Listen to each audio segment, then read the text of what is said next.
Lordstown Motors begins developing an electric van. The regional chamber has a new president, and we get you ready for all the February happenings in our After Hours report. This is the Daily Buzz.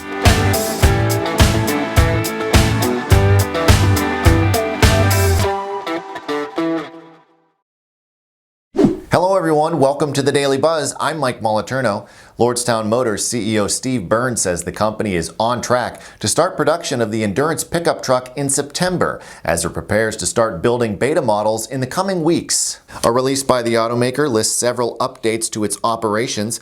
Lordstown Motors has begun metal stamping and welding for the Endurance, and development is underway for a new electric van with plans to be unveiled in June.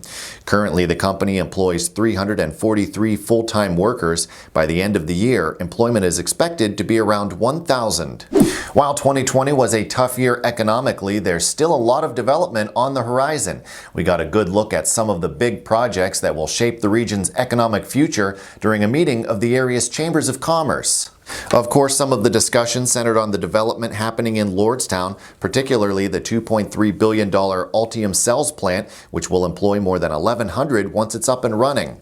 Sarah Boyarko, Chief Operating Officer for the Youngstown Warren Regional Chamber, said in 2020 the chamber managed or supported 22 projects, resulting in more than $2.8 billion invested and 3,000 jobs. Other project highlights, Boyarko noted, were Penguin City Brewing taking over the former Republic Warehouse in Youngstown, and M&M Industries' plans to add a $38 million rail spur in Lordstown. Boyarko said this year the chamber is managing 21 projects worth $1.6 billion of potential investment. In Lawrence County, Elwood Group is in the process of a $60 million expansion that will build a steel remelt operation. In Ashtabula County, 28 miles of new natural gas pipeline, a $60 million investment, will bring natural gas to the county. The county will also soon be home to the first facility in North America to produce nodular pig iron. The $500 million investment by Petmin USA will create more than 120 new jobs. You can read more on development in the area in the story on our website. And speaking of the Youngstown Warren Regional Chamber, Guy Coviello has been named the new president and CEO effective March 1st. Coviello replaces Tom Humphreys. He joined the chamber in 2014 as Vice President of Government Affairs and recently held the position of President of the Regional Chamber Foundation.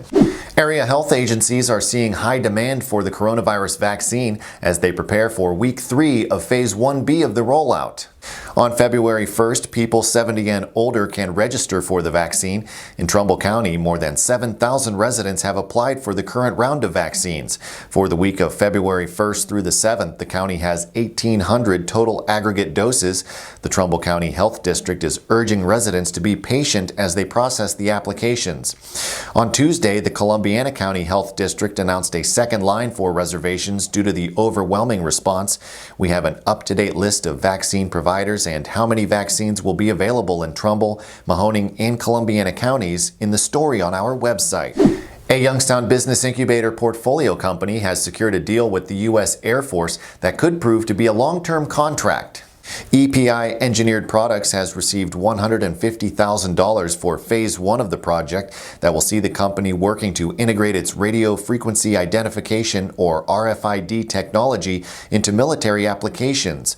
RFID is a form of electronic identification similar to EasyPass tags on the turnpike. The contract was obtained with help from the Academic Partnership Engagement Experiment, or APEX, a partnership between the U.S. Air Force and Parallax Advanced Research in Dayton, of which the YBI and Bright Energy Innovators in Warren are subcontractors. And Project MKC is getting help from Sweeney Chevrolet Buick GMC in its effort to help families in need.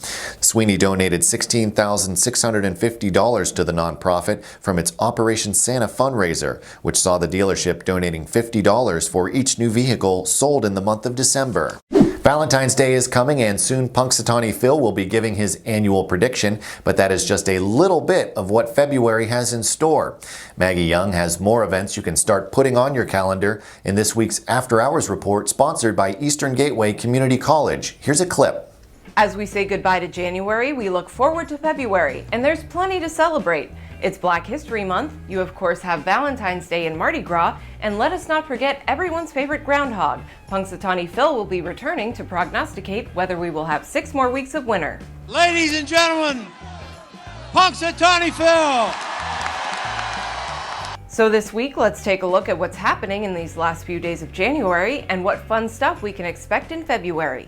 To that I say, all right, all right, all right. Now through Sunday, head to Kravitz Delicatessen in Youngstown in celebration of Rose Kravitz's birthday and their Jewish Food Fest, featuring a variety of Jewish specialties, plus a special Jewish breakfast menu on January 31st. You can learn all about what's on the menu this week at kravitzdeli.com. The McDonough Museum of Art on the campus of YSU will present 4 new exhibitions starting February 26th and running through April 2nd. Exhibiting artists are Zach Benson, Amy Thies-Geis, James Sean Crum, and Max Markwald.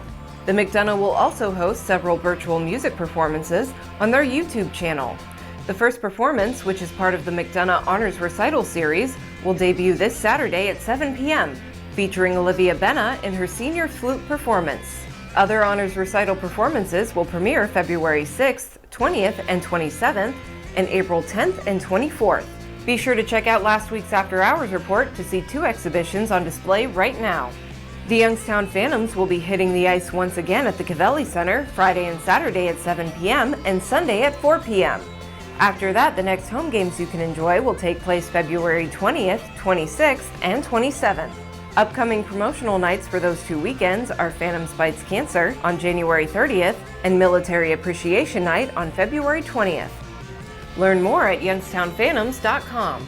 You can see the full video at afterhoursyoungstown.com. And that is going to do it for today's Daily Buzz. Be sure to like, subscribe, and click the little bell for notifications. If you'd like to dive deeper into any of these stories, links are available in the description. Thank you very much for watching. I'm Mike Moliterno. 717 Credit Union.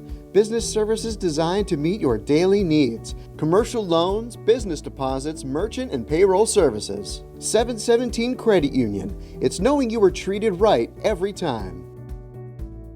Thanks for watching the video. Be sure to like, subscribe, and hit that little bell for notifications. And also make sure to connect with us on Twitter, Facebook, and LinkedIn.